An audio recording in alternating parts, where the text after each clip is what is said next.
Encontrar um ponto de equilíbrio na vida é o que todo mundo busca, não é? A gente sabe que a gente precisa se manter produtivo, mas é necessário aceitar que somos vulneráveis e isso é difícil. Eu tenho uma dificuldade tremenda. Para nos ajudar a entender como funciona esse equilíbrio e evitar as doenças do corpo, da alma, do nosso coração, a gente recebe aqui na nossa casa o escritor e palestrante Tiago Carvalho. Tiago, seja muito bem-vindo mais uma vez à nossa casa. Gratidão, Adriane. Gratidão. Que bom ter você aqui, viu? Eu que agradeço mais uma vez a oportunidade. Vou te falar que quando eu vi o tema, eu achei incrível, porque tem tudo a ver, mas é muito mais amplo do que a gente imagina, né? É muito mais amplo. O que é uma sustentabilidade comportamental? Então, Adriane, primeiramente, boa tarde a você, boa tarde ao Léo, a todos que estão aqui, ao nosso público que está nos ouvindo e nos escutando. Como você muito bem disse no início do programa, a gente tem uma preocupação hoje, né? Por quanto tempo que a nossa sociedade, florestas, plantas, sociedade vegetal, animal, ela pode sobreviver através do homem entrando nela. A gente tem muito cuidado com isso porque a gente depende dela, ela é a nossa vida. Mas e sobre nós? Por quanto tempo que, tendo a ação e os comportamentos que temos no trabalho, em casa, com os amigos, a gente consegue sobreviver sem ter nenhuma doença física, mental, espiritual, relacional, comportamental? É sobre conhecer a si próprio e entender quais são os seus limites, Albiane, para você poder saber até onde você vai, a hora de falar isso eu não vou fazer e a hora de apertar também, se tiver que apertar um pouco mais em algum momento, porque há momentos da vida que a gente é bem intenso, a gente age com intensidade, mas nem sempre a gente vai conseguir ser assim. A pergunta base é essa: por quanto tempo você, fazendo o que você faz, na intensidade que você faz, consegue se manter saudável na sua vida? É difícil demais. Porque quando a gente começa a pensar, né, e refletir, a gente sempre pensa que tem coisas maiores. Por exemplo, às vezes as pessoas falam, eu estou trabalhando demais, mas eu preciso trabalhar porque eu preciso pensar na minha casa, eu preciso pensar nos meus filhos, eu tenho que pensar numa aposentadoria. Só que a gente às vezes esquece que se a gente ficar pensando muito nesse planejamento, eu quero fazer isso pelo menos por uns 10 anos, e se a gente não viver esses 10 anos? Exatamente. E aí, que horas que a gente tem que dar aquele chacoalho, assim? Você fez essa pergunta pra mim, eu acho que em casa todo mundo deve estar se fazendo alguma pergunta. Mas que hora que a gente tem que dar esse chacoalho e o que a gente tem que se preocupar? Porque às vezes a gente fica preocupado muito em fazer só uma atividade física, por exemplo, agora eu vou treinar, agora eu vou fazer exercício e vai dar tudo certo. Não é só isso, é um conjunto, né? É um conjunto porque nós somos seres que temos mente, corpo, alma, espírito, temos emoções, temos relacionamentos.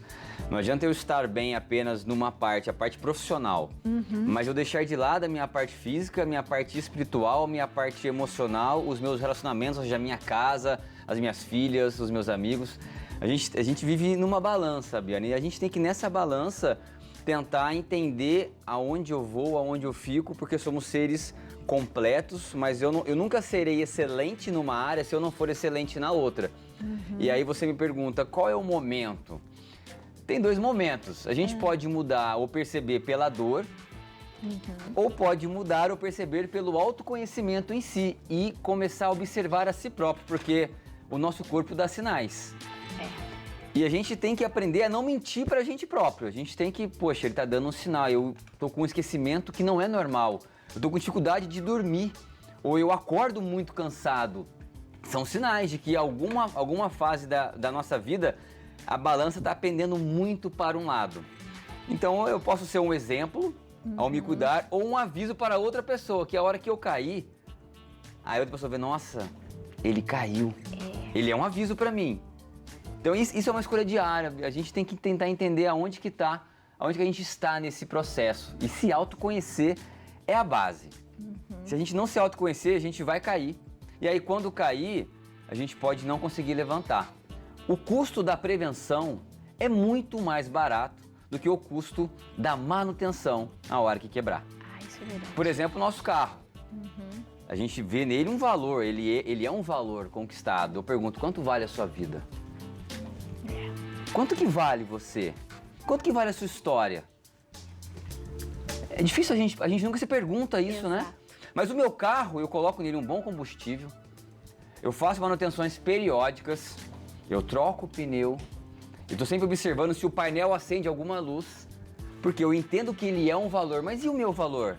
Quando o meu painel acende uma luz e eu coloco em mim combustíveis que não são tão bons, informações que não são tão boas, amizades que não são tão boas, eu observo uma demanda maior do que a que eu posso suportar.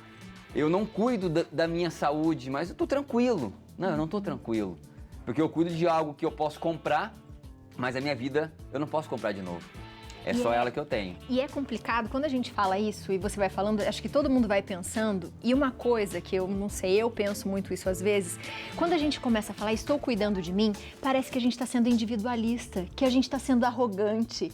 Eu não sei se é a mania que a gente, pelo menos eu tenho, de agradar demais as pessoas e de cuidar demais, que quando a gente fala assim, olha, você me desculpa, mas eu não vou sair hoje, eu não posso ir no seu aniversário, por exemplo, porque eu preciso dormir cedo, que amanhã eu tenho um compromisso, eu preciso estar bem, preciso estar raciocinando bem. A gente não consegue, porque parece que você falar que está cuidando de você é algo muito individual, um pouco arrogante. Existe isso? Com certeza, isso é uma crença que existe, principalmente na cultura sul-americana. A gente quer muito agradar as pessoas e a gente às vezes tira da nossa própria carne para agradar as pessoas, mas a gente faz aquela analogia, né? A Bíblia já fala que a gente tem e tem a vida em abundância. O que é ter em abundância? Para eu poder dar algo para alguém, eu tenho que ter em mim. E tem que ter em mim o suficiente para me sustentar e poder agregar a outra pessoa. Porque eu posso nunca falar a palavra não, né? Porque dizem que falar não é errado. Não, não é saudável. Falar não, eu não posso, não com respeito, não com educação. Olha, eu não posso agora, mas amanhã eu consigo. E se a outra parte não entender, isso não é egoísmo, mas não está em você o problema. Está talvez no egoísmo da outra parte que não entende que você tem que estar bem para você entregar algo a alguém. Sim. Então você tem que estar com o seu copo sempre ali bem. Eu posso tirar, dar, entregar. Por quanto tempo eu faço isso? Por quanto tempo eu brinco, né? Quando eu fiz a maratona em 2019, eu treinei exaustivamente por 6 meses. Mas eu não suportaria a minha vida inteira em treinos assim para fazer uma prova. Naquele tempo eu me dediquei, foi físico, foi mental, foi relacional, porque eu tive que abnegar de momentos com as minhas filhas para poder treinar. Mas passou, alcancei. Aí eu descanso, aí eu volto a repaginar, a me reorganizar para poder buscar novas metas, né? A vida não é uma linha tênue. A vida é igual um aparelho de uma UTI que quando ele tá assim é porque tem vida, a vida é de altos e baixos. E se hoje eu não tô 100%, mas eu tô 5%, então eu vou fazer o meu melhor 5%. E amanhã eu vou estar um pouquinho melhor. Amanhã eu tô 12%, amanhã é 12%, mas é o que eu posso fazer, é tudo com 12%. Porque ninguém é 100% todo dia. E quem é, um dia zera. E aí não volta mais para contar a história. Boa. Léo, tem perguntinha para você e tem pergunta do WhatsApp também. Opa, temos perguntas. Vamos ver aqui a perguntinha. Pode. Marisa Muniz de Osasco. Boa tarde. Como posso usar a sustentabilidade comportamental para controlar a ansiedade? Excelente pergunta, Marisa. Eu queria também tocar um pouco no que a Biane falou em relação à entrega, né? A nossa entrega versus a expectativa da pessoa que a gente entrega, né? É mais ou menos aquela história, né? Do primeiro coloque a sua máscara, depois ajude o outro a colocar a sua máscara, né? Se ajude primeiro, eu ajudo o outro. Mas eu queria falar dessa responsabilidade que às vezes as pessoas acham que outras pessoas têm de fazê-las felizes, por exemplo. Bom. Primeiro ponto, a pergunta da ansiedade, né? A respeito da gente cuidar do nosso comportamento e ser sustentável. A ansiedade é excesso de futuro. Se a gente sempre mantiver, nós temos 2 olhos, eu gosto muito de analogias. Se eu mantiver sempre um olho no futuro, eu vou ter só um olho no presente. Então eu vou estar meio no presente e vivendo, já fazendo um gancho com a outra pergunta, vivendo expectativas que em geral geram frustrações relativas ao meu futuro. Então, para não ser ansioso ou buscar controlar, porque todos temos, né? Todos temos. Mundo, né? A questão é como eu controlo. É ter a consciência de que o que eu tenho hoje é o meu presente. E que o meu futuro depende de como eu planto hoje, eu cultivo hoje, eu cuido hoje. Porque viver em função do amanhã, e como você muito bem disse, o amanhã ele pode não chegar, ou pode chegar de uma maneira em que eu não esperava que ele chegasse. Então a gente planta. Eu planto todo dia uma semente, eu cuido dela, cresce uma erva daninha, eu vou lá e tiro ela. Eu todo dia, nem que seja 1% por dia. Uma casa se faz tijolo por tijolo e não pelo telhado. Eu construo um alicerce primeiro. Então, se manter presente. Excesso de passado é depressão, excesso de futuro é ansiedade. Excesso de presente é onde está a nossa vida. Então, mantenha os dois olhos aqui, mas com o coração e a mente voltada para os seus objetivos. Claramente, é lá que a gente vai chegar juntos lá, mas plantando no dia de hoje. E sobre expectativas, eu sempre costumo dizer que a gente tem que criar possibilidades e não expectativas. Boa. Porque se não der certo, foi uma possibilidade. E aí não deu, mas tudo bem, eu não me frustrei. E relativo ao outro, aí o outro tem que trabalhar nele isso em relação a mim também. Entender que eu não sou um robô, que eu não sou uma máquina e que eu vou falhar também. Mas se houver uma confiança relacional, se houver uma empatia, e aí vai entrar muito o comportamento e o autoconhecimento, eu vou entender que, poxa, hoje ele não conseguiu, mas eu confio que amanhã ele vai entregar. E a gente segue bem assim. O que são os parasitas emocionais? Os parasitas emocionais, eles estão diariamente ligados dentro daquilo que a gente consome na internet. Notícias ruins, por exemplo, na pandemia, houve um problema grave sanitário, mas quantas pessoas você conhece que ficava o dia inteiro buscando informações que alimentavam uma emoção negativa e um futuro sem percepção nenhuma dentro de suas mentes e seus corações e suas almas? A pessoa busca esse parasita. A informação pode ser um parasita emocional. Amizades não tão boas, que te influenciam a coisas não tão boas, são parasitas que estão ali o tempo todo. Suga do seu a lado, gente, né? Suga a sua energia, rouba o seu tempo. Às vezes você está aqui tão concentrado fazendo algo, alguém vai e vai te contar algo que naquele momento não faz necessidade. Ele é um parasita que está ali com você. E se você falar para ele não, e eles ficam nervosos, eles não gostam disso. Eles roubam o seu tempo e a sua atenção e a sua paciência também. Mas aí entra muito no autoconhecimento. Não deixe que roube aquilo que é seu.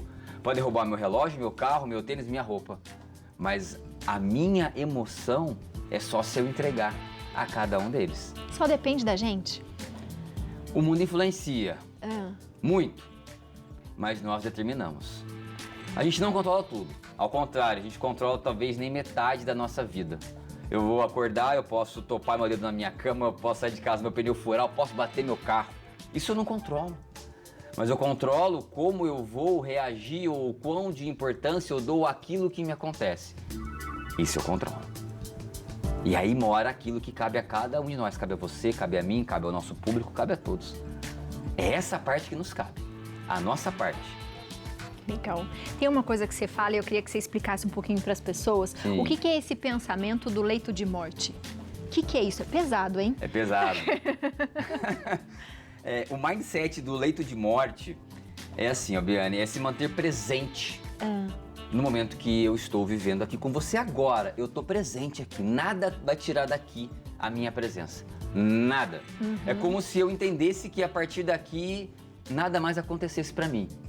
Se eu fosse embora hoje, se eu fosse embora agora, eu fui presente.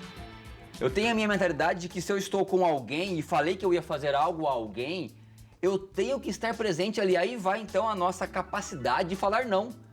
Porque não adianta a gente, eu vou fazer isso pra você, mas chegar lá e não estar presente ali. Aí você não entregou, aí você não causou uma boa impressão, aí você não fez nada e aí você sai dali e nem chega aonde você queria estar. Aonde que está para cada um de nós o maior valor da vida? É saber que ela não é pra sempre. É saber que ela é agora. É a única certeza que a gente tem, né, Ti? Então, pensar que na mentalidade do leito de morte se hoje fosse o meu último dia, eu fiz o que eu fiz dentro daquele valor que Deus me deu para viver uma vida plena, uma vida boa? E se não foi, e se eu não fiz, o que eu posso fazer? Para, enquanto eu estiver aqui, cuidar do maior presente dentre 1 e 3 bilhões de possibilidades, cada um aqui nasceu. E o que eu estou fazendo com isso? Enquanto eu posso fazer. Perfeito. Que a gente viva e que a gente não sobreviva, né? Exatamente. Muitas pessoas sobrevivem. E a gente vai no automático, sabe? Exatamente. E acho que às vezes um exercício que a gente pode fazer, que eu já cheguei a fazer isso algumas vezes, quando a gente fica muito no automático, é olhar no espelho e falar assim, aí, amigão, o que você está querendo? Né? Onde você quer chegar? Qual que é a sua vontade, o seu sonho? O que você está fazendo para isso? Exatamente. Parece fácil responder, mas não é. Não é. Seja sempre muito bem-vindo à nossa casa e, por favor, você de casa, se você quiser saber mais sobre o Thiago, entra no Instagram, tem livro, né, Ti? Fala um pouquinho do livro pra gente. Esse aqui é o meu grande filhão, Seja Pleno, é um acróstico, né? A plenitude é uma completude que a gente tenta buscar, mas a gente sabe que o caminho é até o final da vida. Ser pleno é buscar ser mais presente, buscar ser mais leal, buscar ser exemplo e não aviso, buscar ser mais notável e não pedir que te notem e, acima de tudo, ser otimista. Que não é entender que não tem problemas, mas é, acima deles, acreditar que a vida vale a pena ser vivida. Que bonito. Adorei. É isso daí. Aproveite e segue ele na internet, ó, @thiago.tdc. E o contato dele para você saber mais, para você falar com ele, para também saber do livro, é o 12 991 936 163. Está aparecendo aí na tela para vocês. Muito obrigada, viu? Eu agradeço. Seja sempre bem-vindo à nossa Gratidão. casa, porque é bom pra gente dar uma acordada. É um prazer estar aqui com vocês. Bom demais, né, Léo? Demais.